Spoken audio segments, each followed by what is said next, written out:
and I had an opportunity to present together again at ASHRM, and we spoke on from CoWorker to CoDefendant. How do we all get along? Great program. Jayme led it off with some background on cases. So why don't you talk about that for a second, Jayme? Yes, we focused on the intensity that we're seeing with co-defendants, whether one co-defendant is underinsured or another co-defendant feels like they didn't do anything wrong. What happens in a lawsuit is they start fighting, and before you know it, they've made the plaintiff's case. There's about 4 things we looked at. The first being, as a risk manager, be aware of the business, political, social issues that might be affecting your team. We focused on the baby boomers retiring and how that might change the dynamics of your team. The second issue is to recognize that the tensions build when somebody feels something unfair is happening in litigation. So be sensitive to that issue and be careful about how that co-defendant can take it out on you.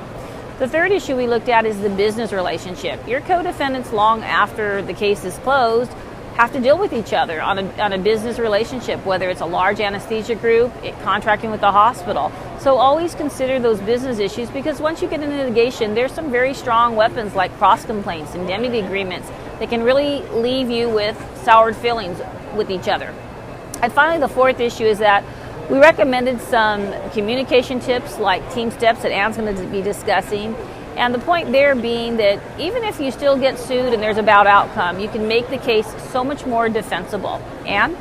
Thanks, Jayme. So I had the opportunity to bring in team steps, and we do a lot of training of team steps in hospitals that we work with. And what I was trying to show in Jayme's cases was how you could use team steps tools and strategies to perhaps change the way the care was provided and prevent the outcome that led to the lawsuit. So I had a chance to talk about really some of the 3 big things that we see as problems in healthcare.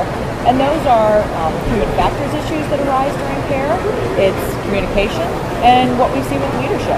So it was great to get a chance to talk about the team step structure, how we can embed those communication skills into the work that we do every day, and share some examples. So it was a lot of fun to take Jayme's case facts and do a little replay and just throw some team steps tools and language out there and see how we could have stopped the bad stuff from happening.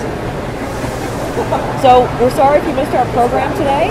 We would love to share more information about it with you. So if you have any questions for either one of us, please feel free to give us a shout.